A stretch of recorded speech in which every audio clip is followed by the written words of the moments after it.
السلام عليكم كل وعنا ونكسب بالكسر الدنيا كجوتان ومركل لي برنامجنا عافمادك موضوعنا ayaa waxaan ku soo qaadan doonaa cudurrada ku dhaca beerka gaar ahaan marka laga hadlayo calaamadaha lagu garto waxaan eegi doonaa 10 calaamadood oo ah kuwa ugu muhiimsan isla markaana tusaya ama aan ku ogaan karno cudurrada ku dhaca beerka iyadoo waayadii dambe dadka Soomaalida ay markaa aad ugu soo badanayeen cudurrada ku dhaca beerka haddaba 10 calaamadood waxay yihiin kuwa si dhab ah ama xaqiiqo oo taabsiinaya cudurrada ku dhaca beerka sayyeeshe waxa ay marka hore isla eegi doonaa xubinta beerku alka kaga taala jirka iyadoo dad badan ay isku khaldaan caloosha ama xubnaha kale ku jira wacda taas oo ka dhigan in mararka qaar qofku uu qabo cudurrada ku dhaca beerka isla markaana aanu garanaynin qofka marka meesha xanuunaysa haddaba marka laga hadlayo beerku waxa ku yeelaa dhinaca midig ee ka hooseysa feedhaha taas oo marka ku dhagan bogga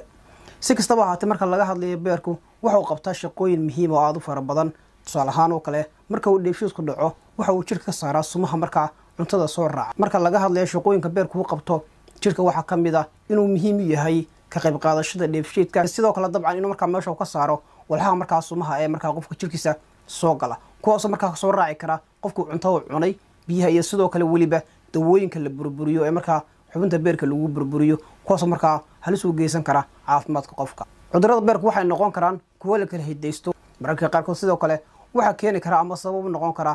noocyada kala duwan marka fayraska alkoosha iyo sidoo kale buurnada xad dhaafka ama cayilka mararka qaarkood waxa dhici karta haddii qofku marka uu ka cabanayo cudurrada ku dhaca beerka isla markaana aan laga dawan taasoo qaadata marka muddo dheer in marka uu beerku shaqadii gabo oo marka uu noqdo hawlgab haddaba kuwan soo socda waa qaar kamid ah calaamadaha lagu garto cudurrada ku dhaca beerka jaundice calaamada loo yaqaan jaundice-ka ama dadka qaarkood u yaqaanaan jaundice-ka waxa lagu gartaa marka qaybta cad ee ishu inay noqoto marka huruud ama jaale waxa la xidhin karaa ama noqon kartaa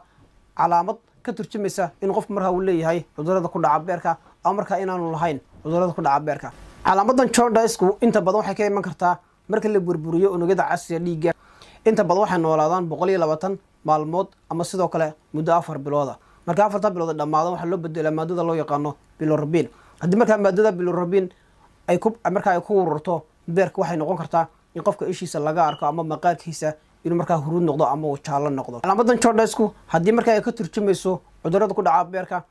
waxa dhici karta in qofku marka uu leeyahay ama uu qabo noocyada kala duwan ee hepatitis-ka sida A iyo B iyo C waxa kale oo dhici karta in marka uu qofku leeyahay kansarka ku dhaca beerka iyo sidoo kale marka uu xiran yahay marinka uu sii maro maadada loo yaqaan mobilku taasoo ka qayb qaadata in la burburiyo wixii duxay marka qofku uu cuno calaamadaha kale marka lagu garto waxa kamid ah beer xanuunka abdominal pain oo noqonaya marka in qofku xanuuno oo buuxda ama bogu xanuuno sida marka ku aragtan sawirkan calaamadahaas marka waxa ka turjumayaan in qofku yeesho xanuun aad u daran marka uu ka dareemo qaybta hoose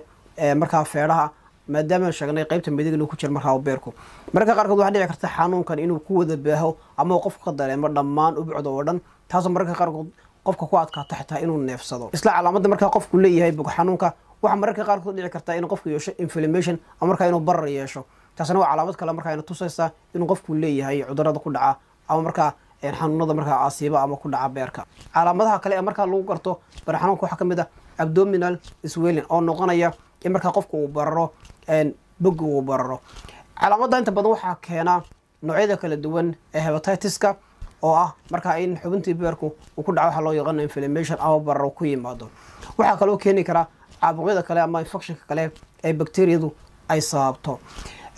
sidoo sheegnay bilowgiiba waxa dhici karta xubinta beerku haddii marka uu dhaawac soo gaaro in ayadu iska difaacdo haddii marka dhaawacaas marka uu muddo dheer qaato oo bilooyin iyo sanada in marka dambe uu dhaawac soo gaaro beerkii taas oo keeni karta marka inuu beerku shaqadii joojiyo balse haddii qofka laga daweynin abdominal swelling-ka oo marka ubuucda qofka marka ay bararto waxay keeni kartaa in marka xanuunku marka uu sii socdo oo marka uu muddo qaato taas marka ku dambeyn karta waxa luqada qalad loo yaqaan ascites oo marka in qofka beerkiisii ama ubuucdiisii ay marka ay biyo galaan dareerahaas oo marka ku ururaya qaybta loo yaqaan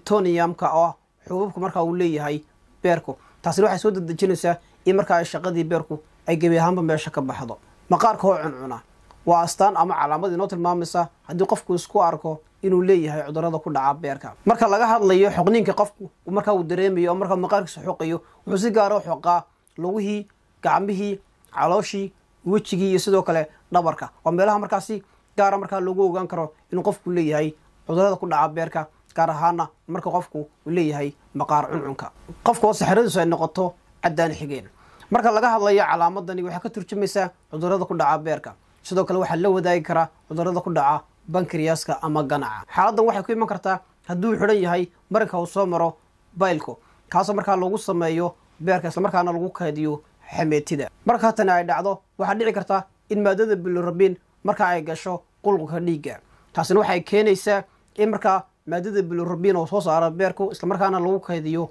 xameetida islamarkaana lagu saaro saxarada in markaa aanay habka noocan aanu dhicin haddii ay dhacdo markaa in qofku leeyahay cudurrada beerka midabka kaadidu ee ah markaa madow xigeenku wuxuu ka turjumayaa in markaa qofka beerkiisu aan awood u lahayn inuu si habsamila u burburiyo maadada loo yaqaano bilirubin oo ah hadhaadiga marka la burburiyo unugyada caasa markaa dhiigga abateedka ama cuna qaadashada oo markaa qofka ku yaraata ama gebi ahaanba meesha ka baxda taasoo ku adkaanaysa qofka in markaa uu cuno xubinta beerka waxay soo saartaa beelka taasoo markaa mindhicirku uu isticmaalo inuu ku burburiyo duxda xaaladaha caafimaad darre ee beerka ku dhaca sida waxaa loo yaqaano cirrhosiska tusaale ahaan oo kale biyihii beerka ku ururaya iyo sidoo kale kasarka ku dhaca beerku waxay markaa khalkhalgeliyaan habdhiska dheefshiidka ama markaa in cuntada la burburiyo taas markaa waxay soo dedejisaa ama qofka ugu keentaa in qofku markaa cuntadii ama cuno qaadashadiisii markaa meesha ay ka baxdo gebi ahaanba haddii markaa ay meesha ka baxdo cuno qaadashadii qofku ama abateedka waxa loo yaqaano waxay qofku horseedi kartaa nafaqa darro aad markaa u daran oo markaa qofka u keeni kartaa xaalad caafimaad darro oo markaa dhibteeda leh waxaa kale iyaguna ka mid ah calaamadaha lagu garanayo beer xanuunka waxaa loo yaqaano yelaalugada ama lalabada iyo sidoo kale mataga calaamadahan xusnay ee yelaalugada ama lalabada iyo sidoo kale matagu oo qaar ka mid ah calaamadaha lagu garto inuu jiro beer xanuunku inta badan waxaa dhacda haddii qofku leeyahay yelaalugo ama lalabo in markaa ay ka xigto ama ay soo raacdo matag calaamadan marka laga hadlayo yelaalugada ama lalabada iyo sidoo kale matagu waxaa markaa lagu gartaa kansarka ku dhaca beerka sidoo kale labadan calaamadood aynu sheegnay ee yelaalugada ama lalabada iyo sidoo kale mataga waxaa kaloo lagu arkaa dadka qaata dawooyinka markaa lagula tacaalo ama lagu daweeyo kansarka ku dhaca beerka daal joogtaa waa calaamad kale oo markaa iyadana lagu garta markaa inuu jiro cudurrada ku dhaca beerka inta badan waxaa keena ama lagu gartaa islamarkaana lagu arkaa dadka markaa leh cudurrada ku dhaca beerka gaar ahaana kuwa loo yaqaano hebatiska dadka qaarkoodna yaqaanaan beer xanuunka ama cagaarshowga waxaa kaloo lagu arki karaa dadka markaa iyagu inta badan isticmaala alkoosha ama waxyaabaha lamidka iyaguna waxay yeeshaan daal joogtaa taasoo markaa uu dhaawac soo gaadhayo beerkii guud ahaan marka laga hadlayo gaar ahaana waxaa calaamadan lagu gartaa cudurrada ku dhaca beerka ama markaa dadka iyagu ka cabanaya beer xanuunka ugu dambeyntii calaamada tobnaad ee ugu dambeysa mawduuceenan kaga hadlaynay 10 calaamadood oo markaa lagu garan karo cudurrada ku dhaca beerka calaamadan waxay tahay haddii marka qofka uu dhaawac soo gaadho gaar ahaana maqaarkiisoo kale qofku wuxuu u nuglaanayaa ama si sahlan markaa qofka ugu dhacaya in markaa xididada ku jira qaybta hoose maqaarku marka qofku si sahlan markaa u dhiig bixi karo unugyada cas ee markaa ku jira xididada markaa maqaarka hoostiisa ku jira waxaa dhici karta in markaa uu dhiig soo buuxo dhaafiyo dabeetana qofku markaa uu dhiig fara badan markaa uu maqaarkiisa ka soo baxo waxaa kale oo iyaduna sahlanaata in markaa qofku si sahlan u dhiig bixi karo maadaama unugyada markaa dhiigga xinjiranayay ay meesha ka maqan yihiin tan iyadana waxaa u sababa iyadoo markaa shaqadii beerku ay hoos ku dhacday laga imaado beerka samaysanka unugyada ka qayb qaata xinjirowga dhiigga waxay ku xidhan yihiin nafaqo wanaagsan iyo caafimaadka dhuuxa markaa qofka bini'aadanka kuwaasoo qayb ka qaata in la sameeyo unugyada markaas ka hortaga markaa inuu qofku u dhiig baxo waxaa jira xaalado gaara kuwaasoo ka qayb qaata in dubadhaco ku yimaado samaysanka xinjirowga dhiigga waxaana ka mid ah cudurka loo yaqaano hemophilia si kastaba marka laga hadlayo nuglaanshaha markaa inuu qofku uu si fudud markaa u dhiig bixi karo waa calaamad ka duwan calaamadihii 9 ahaa ee ka horreeyay aan soo tilmaamnay haddii qofku calaamadan isku arko waxaa la soo jeedinayaa inuu raadsado daryeel caafimaad oo degdega intaas ayaan kusoo gabagabeynaya mawduuceena oo ku saabsanaa 10 calaamadood oo markaa lagu garto cudurrada beerka ku dhaca tan iyo kula dambe oo ku mahadsantiin daawashadiina nabadgelyo